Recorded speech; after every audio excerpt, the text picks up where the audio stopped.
Assalamualaikum warahmatullahi wabarakatuh.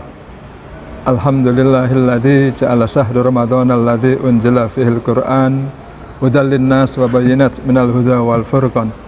Asyhadu an la ilaha illallah wahdahu la syarikalah wa asyhadu anna sayyidana Muhammadan abduhu wa rasuluh. Allahumma shalli wa sallim ala nabiyyina Muhammad wa ala ali Muhammad. Qala ta'ala fi kitabihil karim, a'udzu billahi minasyaitonir rajim.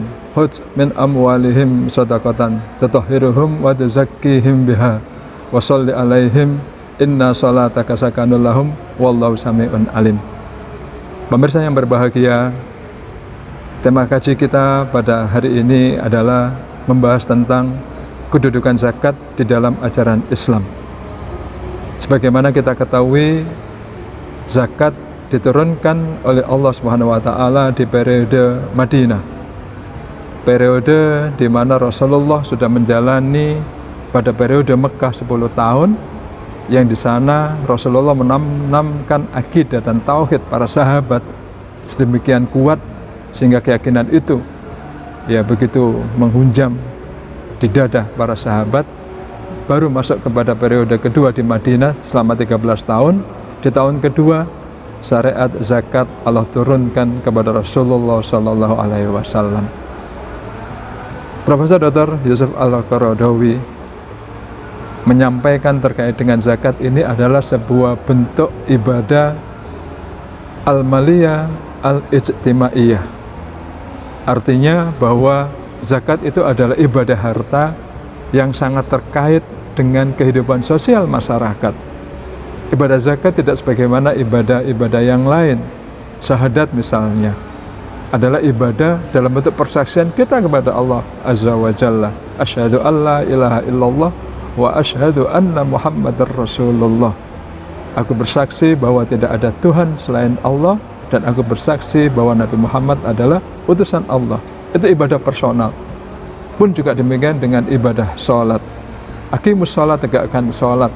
Kita melaksanakan ibadah sholat 5 kali dalam sehari. Itu adalah ibadah personal, ibadah pribadi kita kepada Allah Azza wa Jalla. Pun juga dengan puasa di bulan suci Ramadan ini, itu juga adalah ibadah yang sifatnya personal kita kepada Allah Azza wa Jalla, dengan mengekang hawa nafsu kita, dengan tidak makan, tidak minum, dan mengendalikan nafsu libido kita mulai dari terbitnya fajar hingga nanti tenggelamnya matahari. Ibadah haji pun juga sama demikian, ya. Tapi tidak dengan ibadah zakat ini. Ini adalah ibadah yang berbeda dengan ibadah-ibadah yang lain. Ya, tuntutannya adalah ketika kita tidak melaksanakan zakat ini, maka tidak hanya kewajiban kita gugur kepada Allah, tapi kewajiban kepada manusia, karena ada bagian dari harta kita yang memang diperuntukkan Allah untuk orang lain dari kaum muslimin yang kondisinya adalah tidak mampu atau kurang, atau dalam istilah fikih disebut dengan mustahik. Oleh karena itu, ini kedudukan pertama yang mesti kita pahami, bahwa syariat zakat itu adalah syariat yang terkait dengan kehidupan sosial kemasyarakatan kita. Nah, jamaah yang berbahagia, para dermawan, para agniya, para muzaki, orang-orang yang dikaruniai Allah kekayaan yang lebih dan sudah masuk lebih dari batas kecukupannya, kita tunaikan zakat sebagai bentuk ibadah kita kepada Allah, juga sebagai bentuk peduli kita kepada sesama kita. Apalagi di bulan suci Ramadan ini, sangat mulia tentu untuk menyampaikan kewajiban zakat kita. Kedudukan yang kedua, tadi kita bacakan Quran surat At-Taubah ayat 103, Khudz min amwalihim shadaqatan tutahhiruhum wa tuzakkihim biha. Jadi ambillah zakat itu kepada kaum muslimin, para muzaki, para dermawan. Untuk apa? Tutahhiruhum wa tuzakkihim biha. Untuk membersihkan harta mereka dan mensucikan jiwa-jiwa mereka. Kenapa harus dibersihkan?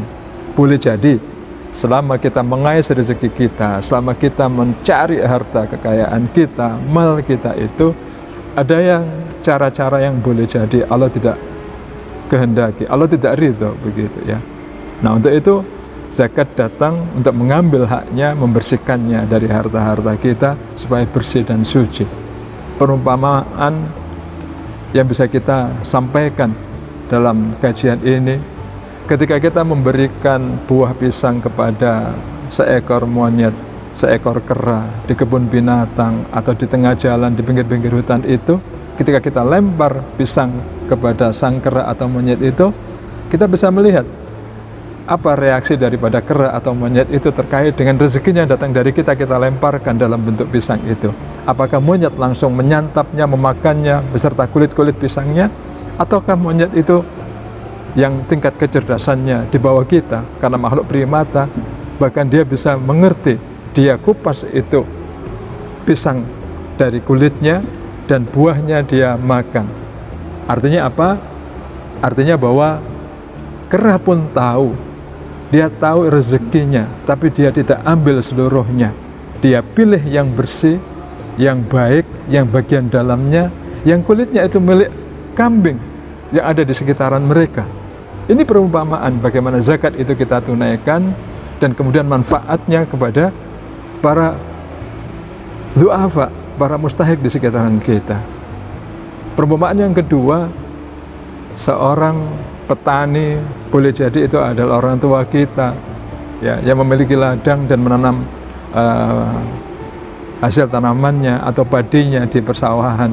Ketika mulai tumbuh, ada rumput-rumput kecil yang ada di sekitaran padi itu, kemudian orang tua kita petani ini mengambilnya rumput-rumput itu. Ketika dibersihkan, disiangi begitu, apa yang bisa kita lihat dengan padi yang sudah dibersihkan itu?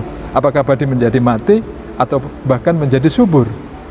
Kita bisa paham dan tahu jawabannya, padi menjadi bersih dan bahkan gemuk subur. Ini perumpamaan harta yang kita keluarkan zakatnya. Tutahhiruhum wa tuzakkihim biha. Itu natural, itu fitrah alamiah, sunnatullah.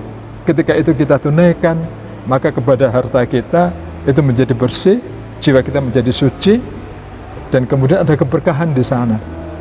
Ya, Allah bebaskan dari segala kerusakan, dari segala musibah yang ada pada diri kita, pada kaum muslimin. Dan manfaatnya dengan adanya zakat itu adalah kedudukan yang ketiga adalah kaila yakuna dzulatan bainal aghniya minkum. Artinya keadilan Islam terlihat pada kedudukan ajaran Islam yang ketiga ini. Apa itu? Ada keadilan, ada distribusi harta yang tidak hanya menumpuk di antara kaum muslimin orang-orang kaya saja. Kaila yakuna dzulatan bainal aghniya minkum. Agar harta itu dengan dikeluarkan zakatnya ada distribusi dari harta orang-orang kaya kepada orang-orang miskin, maka roda ekonomi berputar di sana. Itu berkat dari empati orang-orang kaya kepada orang-orang miskin di sekitarnya. Tu'khadhu min aghniyaihim, kata Rasulullah, wa turaddu ala fuqaraihim. Tunaikan, ambil zakat itu dari orang-orang kaya yang ada di situ dan kemudian bagi kepada orang-orang miskin yang ada di sekitarnya. Maka kita paham kenapa zakat tidak boleh dilemparkan ke kampung. Gitu ya. Zakat harus ditunaikan di mana kita bekerja, di mana kita ada di sini. Kalau kita bekerja di Batam, maka tunaikan kewajiban zakat itu kepada saudara kita, orang-orang miskin dari para fuqara, masakin, amil, mu'allaf, sabilillah, ibnu sabil, gharim, riqab, itu yang ada di Batam, yang ada di tempat sekitaran kita. Ya. Sayyidina Ali karamallahu wajhaha melalui riwayat Imam At-Tabrani mengabarkan kepada kita, sesungguhnya Allah ya tidaklah memberikan kecukupan harta kepada orang-orang kaya, para muzaki itu, kecuali sebatas kebutuhan daripada orang-orang fakir, orang-orang fakir yang ada di sekitarannya. Maknanya apa? Kalaulah masih ada orang-orang miskin di sekitar orang-orang kaya itu menjadikan kewajiban orang kaya untuk menyantuninya, karena Allah sudah siapkan rezeki orang-orang fakir itu ada pada bagian dari orang-orang kaya itu. Nah, berapa bagiannya yang Allah minta untuk para fakir, para miskin, dan 8 asnaf itu tidak banyak. 1/40 atau 2,5% kalau dia dalam bentuk perdagangan. Kalau dia dalam bentuk pertanian bisa 5 atau 10%. Intinya Allah meminta tidak banyak. Kisarannya bisa 1/10 atau 1/20 atau bahkan 1/40, 2,5%. Ya, artinya kalau Allah berikan kita rezeki 40 bagian, Allah hanya minta 1 bagian saja, 1/40 itu. Kalau Anda punya uang 1.000, Allah hanya minta 25 rupiah. Kalau kita punya uang 1 juta, Allah hanya minta 25.000 saja. Kalau kita punya uang 10 juta, Allah hanya minta 250.000 saja. Ini gambaran. Ya. Nah, mari kita buktikan kita menjadi orang Islam yang peduli dengan kewajiban kita, karena dengan kepedulian itu ada hak-hak yang kita tunaikan dan itu menjadi kebutuhan daripada orang-orang du'afa, orang-orang papa, orang yang tidak mampu di sekitaran kita. Insya Allah. Yang kelima, kedudukan zakat dalam ajaran Islam adalah sebagai oase, karena zakat ini potensinya cukup besar di republik yang sama-sama kita cintai ini.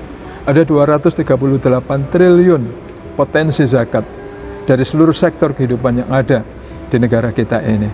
Ya, mulai dari hulu hingga hilir. Mulai dari hulu hingga hilir potensinya ada 238 triliun. Ya, data di Basnas Pusat Jakarta. Tapi berapa yang bisa direalisasikan? Cuman baru 2,5 atau 3% saja, yaitu sekitar 9 triliun. Artinya masih banyak potensi yang belum bisa maksimal digarap. Artinya itu menuntut kesadaran kita seluruhnya, kaum muslimin, para dermawan, para aghnia yang Allah karuniakan kemampuan dengan rezeki yang melimpah. Ingatlah bahwa di sana ada bagian dari harta kita yang milik orang lain, yang jumlahnya pun juga tidak banyak, 2,5% atau 1/5 atau mungkin juga 1/10 atau 1/20. Nah, itu artinya jamaah yang berbahagia, kedudukan ajaran zakat ini sangat sentral dalam kehidupan kita, karenanya dia disebut sebagai rukun Islam, menempati ranking yang ketiga setelah syahadat kepada Allah, kemudian bersolat, melaksanakan sholat, dan kemudian menunaikan kewajiban zakat.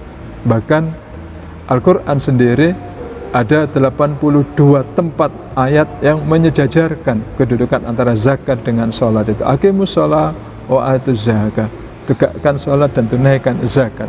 Maknanya bahwa orang yang sholat itu juga lah mereka akan sadar kewajiban zakatnya. Kalau kita berlomba-lomba meramaikan masjid dengan sholat berjamaah, maka kita mesti juga ramaikan masjid kita ini dengan berzakat. Apalagi di bulan suci Ramadan.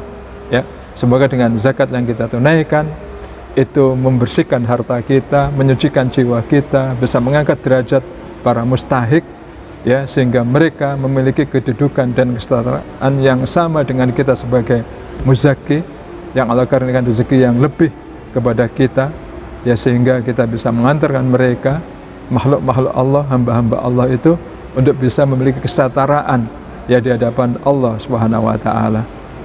Barangkali ini yang bisa disampaikan. Semoga Allah karuniakan kita rezeki yang melimpah, dan semoga Allah muliakan kita dengan menunaikan zakat kepada para mustahik, para asnaf yang memang ada di sekitaran kita.